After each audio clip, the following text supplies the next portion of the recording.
Have you ever heard of constructions so grandiose that they defy logic? Monuments built with unimaginable wealth that challenge time. Some mysteriously collapsed or hide secrets science still struggles to explain. The Bible mentions some of the most impressive buildings in history. Each one carries a hidden mystery, a lost message, or a truth few dare to investigate. In this video, you'll embark on a fascinating journey through 5 of the most incredible biblical constructions and the secrets they conceal. But stay alert. The last one on the list might challenge everything you thought you knew and may just leave you speechless. Are you ready to explore the mysteries that unite faith, history, and archaeology? Then get ready, because what comes next may change your perspective on the past and the future. Let's get started. Have you ever imagined building a gigantic ship without modern technology? No cranes, no electricity, just wood, calloused hands, and unshakable faith. That's exactly what Noah did. And centuries later, his story continues to intrigue scientists, archaeologists, and those who believe in the impossible. The Bible tells us that in a time of extreme corruption and chaos on earth, God chose a man for a mission that seemed impossible: to build a colossal refuge to save his family and representatives of every animal species from a global flood. Now picture the scene. Noah receives this divine command. He begins cutting wood, carving joints, designing compartments. The work is grueling. Decades of construction under the scorching sun, facing mockery, doubt, and the weight of being responsible for preserving God's creation. But the ark was no simple boat. Its dimensions were massive, approximately 450 feet long, 75 feet wide, and 45 feet high, nearly the size of a modern cargo ship. All made of gopher wood and coated with pitch to withstand the waters. Now think with me. How did Noah achieve this without advanced tools? How did he organize the animals inside? Now imagine the impossible. These walls didn't fall from battering rams or explosives, but from something far more mysterious: the sound of trumpets and cries of faith. This is the story of Jericho, one of the oldest cities in history, and the site of one of the Bible's most mysterious and controversial events. According to biblical accounts, Jericho was a heavily fortified city. For the Israelites, who had wandered the desert for 40 years, conquering it seemed impossible. But God had a plan that defied all military logic.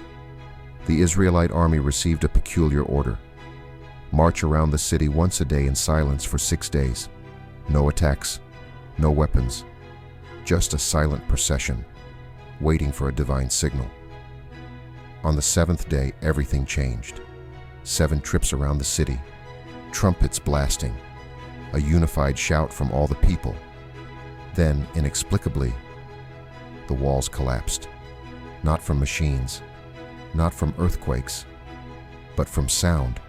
In the 1950s, British archaeologist Kathleen Kenyon excavated Jericho and discovered something startling: ruins of a massive wall that appeared to have collapsed suddenly. The most shocking part: the walls seemed to fall from the inside out. Typically, when a city is attacked, the walls are broken down from the outside. But this matched the biblical narrative. The collapse wasn't human-made, it was something greater. Some researchers argue it could have been an earthquake. Jericho is located on a fault line. Tremors aren't uncommon. But here's the twist. How could the Israelites have predicted the exact timing of an earthquake? And how did it coincide precisely with the trumpet blasts?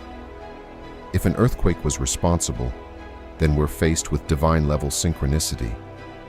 Could this be one of those moments where science and faith meet? One thing is certain: Jericho remains one of biblical archaeology's greatest mysteries. And now we move to something even grander. Imagine a temple whose walls were lined with pure gold, reflecting the sunlight in a celestial glow. A place so sacred, it was built to house the very presence of God. This was Solomon's temple, Israel's most revered structure, shrouded in mystery and spiritual power. It began with King David. Though he longed to build a temple for God, the task was given to his son, Solomon, the wisest king in history. The location? Mount Moriah, the same place where Abraham nearly sacrificed Isaac, a site already marked by divine encounters. Solomon's temple was more than just a feat of engineering. It was a holy masterpiece. Stones were quarried and shaped off-site, so no sound of hammer or chisel would disturb the sacred construction zone. How did they fit massive stones perfectly without tools on site? This detail alone boggles the mind. Lebanon's prized cedars were imported. Their aroma filled the air, not just for beauty, but as symbols of royalty and divine connection. Then came the most breathtaking detail. The entire interior was covered in pure gold.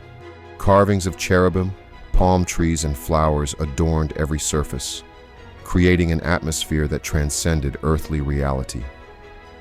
At the heart of the temple was the Holy of Holies, where the Ark of the Covenant rested, a place so sacred only the high priest could enter.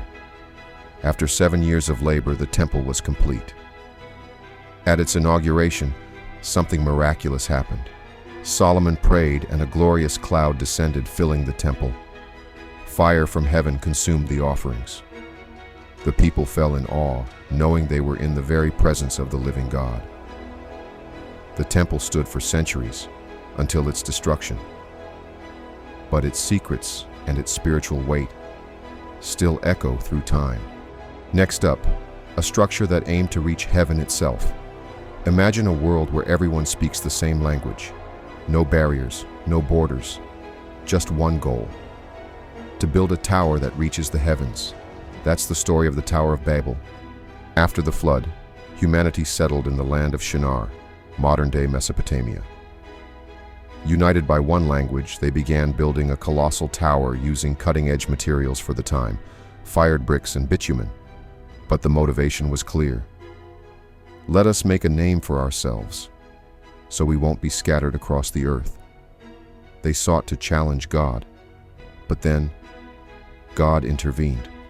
He confused their language. Suddenly, no one could understand each other. The construction halted. The site descended into chaos. The once unified humanity was divided. The great tower was abandoned. Many scholars believe the story reflects ancient ziggurats, massive temple towers built in Mesopotamia. One famous ziggurat, the Atemenenki, was known as the house that unites heaven and earth.